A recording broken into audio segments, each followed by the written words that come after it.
Olá, alunos do segundo ano. Nós vamos tratar, dando continuidade aos nossos estudos sobre realismo e naturalismo, nós vamos tratar hoje do escritor Raul Pompeia. Cronologicamente, didaticamente falando, Raul Pompeia ele está inserido dentro do realismo, assim como Machado de Assis. Entretanto, na sua principal obra, O Ateneu, essa obra é considerada uma obra que traz elementos tanto do naturalismo quanto do realismo. Então, entendendo essas observações importantes, Raul Pompeia é um escritor que pertence ao realismo. Entretanto, a sua obra apresenta esses dois elementos, a temática naturalista e apresenta também elementos da temática realista, certo? Olha, nós vamos tratar, já falamos do Aloysio Azevedo, que também é um grande, importantíssimo nome do naturalismo, e tratamos da sua obra máxima, O Cortiço. E seguindo nessas tendências realistas e naturalistas, nós vamos abordar sobre o Raul Pompeia e tratar também da sua obra máxima, O Ateneu. Vamos iniciar os nossos estudos sobre um pouco tratando sobre a biografia, a vida do escritor Raul Pompeia. De forma rápida, simples, vamos lá. Raul Pompeia, ele nasceu em Angra dos Reis, município do estado do Rio de Janeiro. Aos 10 anos de idade, ele, que era filho de uma família estável financeiramente, o seu pai era um advogado realizado, consolidado, e ele então vem morar, muda-se para a capital. E aos 10 anos de idade, Raul Pompeia vai estudar, matriculou-se no colégio interno chamado Abílio. Então, era um importante colégio do Rio de Janeiro. Naquela época, a educação era feita através do sistema de internato. E Raul Pompeia, aos 10 anos de idade, foi estudar no colégio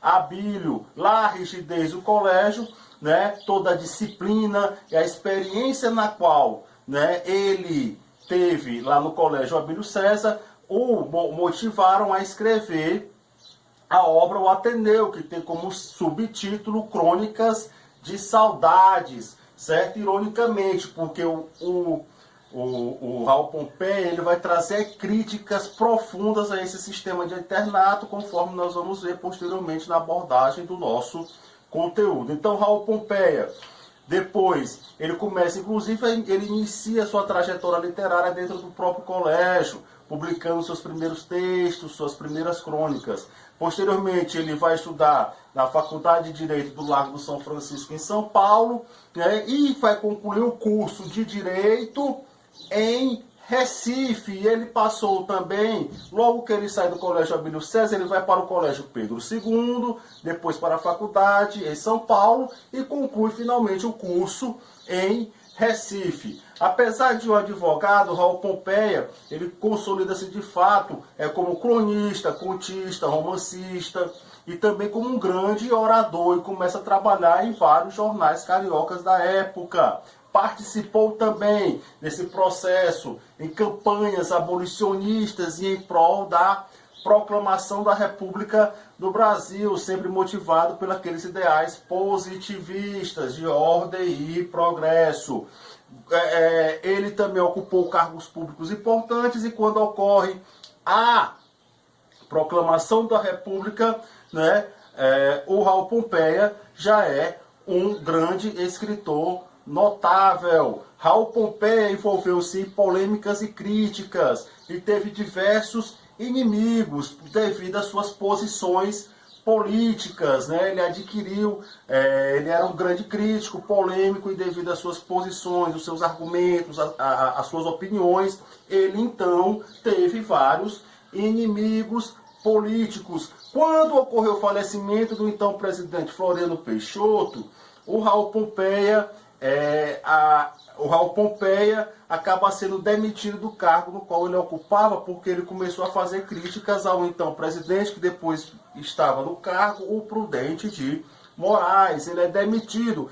Todos os jornais passam então a defender esse novo governo de Prudente e de Moraes.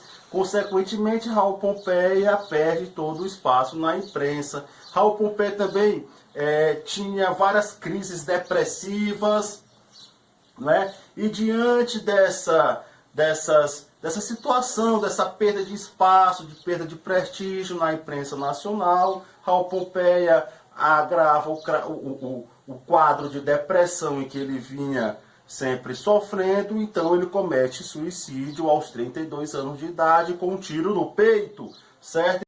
Eu destaquei aqui algumas datas como referências cronológicas para acompanharmos um pouco da biografia de Raul Pompeia.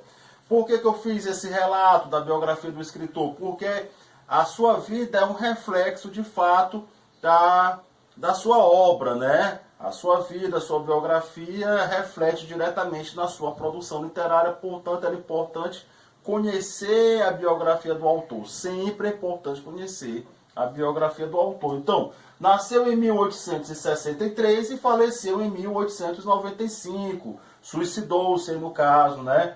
Em 1873, matriculou-se no Colégio Interno Abílio, né, no qual ele tinha 10 anos. Lá, as experiências que ele adquiriu nesse ambiente do colégio interno, né, posteriormente, na sua vida adulta, na sua fase adulta, o inspiraram para publicar a obra O Ateneu, com o subtítulo Crônicas de Saudade.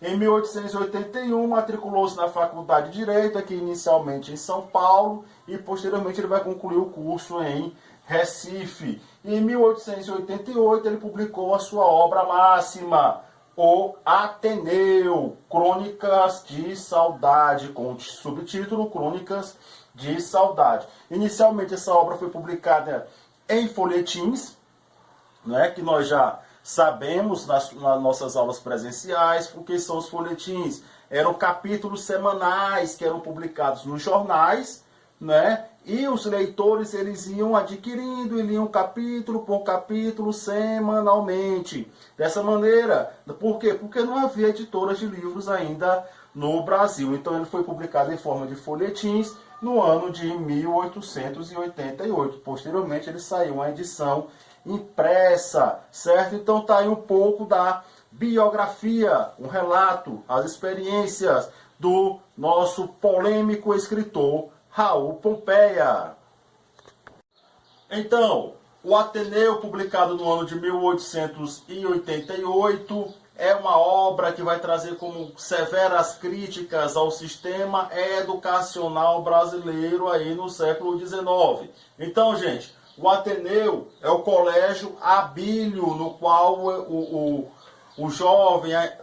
criança Raul Pompeia iniciou seus estudos aos 10 anos de idade. Então, no Colégio Abílio ele permaneceu durante 2 anos. E essa experiência ele vai relatar na obra O Ateneu. Lembrando, ela é uma obra de difícil classificação. Ela reúne elementos realistas, elementos naturalistas, traz também o parnasianismo, traz também o impressionismo e o expressionismo. Então é uma obra de difícil classificação, certo? Essas são questões que sempre estou abordando sobre o Ateneu. Não podemos classificá-la como sendo uma obra tipicamente realista ou naturalista, porque ela reúne uma série de elementos de outras correntes, de outras vertentes artísticas, certo? Então fica aí também a dica importante na abordagem das questões. É uma obra de difícil classificação. É uma recriação artística do colégio interno. É aquilo que nós abordamos. Essa experiência que foi traumática para o escritor. Depois vamos dar maiores detalhes sobre o resultado dessas experiências que foram traumáticas para o escritor. Ele vai revelar. Então é uma obra memorialista. Uma obra memorialista. Ela não é uma autobiografia. É diferente. Não é uma autobiografia. Não é um relato de vida. Não. São memórias, não é, que ele traz, reunindo elementos, não é, de veracidade e elementos ficcionais. Então ele vai misturando, podemos assim dizer, essa série de informações. Então, meus queridos, é uma narrativa de confissão em primeira pessoa, não é? Predomina a primeira pessoa. Personagem central é Sérgio. Quem é o Sérgio? Representa o próprio Raul Pompeia. Então, Sérgio, dentro da visão do enredo da obra, é o Raul Pompeia e as suas experiências. Foi uma primeira obra, gente, a trazer também um tema importante, a da homossexualidade, certo? Da homossexualidade dentro desse contexto do naturalismo. Então, crítica ao sistema educacional brasileiro, né? Principalmente a esse sistema de internato, no qual os jovens eram deixados lá e passavam meses nessa severa educação, nessa disciplina rígida, que na visão do autor nada construía, em nada, não formava cidadãos críticos. Então, Raul Pompeia traz também essa visão crítica sobre a educação brasileira na época em que ele viveu. Predomina o tempo psicológico. Como é um romance memorialista, são as memórias. O tempo cronológico, ele está situado apenas nos 2 anos em que Raul Pompeia, ou Sérgio, personagem, viveu, né, teve as suas experiências lá no colégio, o Ateneu, no colégio Abílio César. Predomina de fato é o tempo psicológico. Nesse contexto, nesse entendimento, galera, o que é mesmo o tempo psicológico são as sensações, sentimentos, as lembranças, né, o comportamento das personagens. Então, predomina o tempo psicológico. Sérgio é o personagem central e é a crítica ao sistema educacional brasileiro. Então, é isso aí, galera do segundo ano. Explanei um pouco sobre a vida e a obra central do escritor Raul Pompeia, a obra Ateneu, publicada em 1888. Vou estar enviando uma lista de questões, certo? Abordando exatamente sobre essa obra, e nós vamos aprofundar com novas temáticas na videoaula seguinte, ainda sobre o Ateneu, ainda sobre Raul Pompeia, nessa temática realismo e naturalismo. Fiquem com Deus, um abraço do professor Márcio e até a próxima videoaula.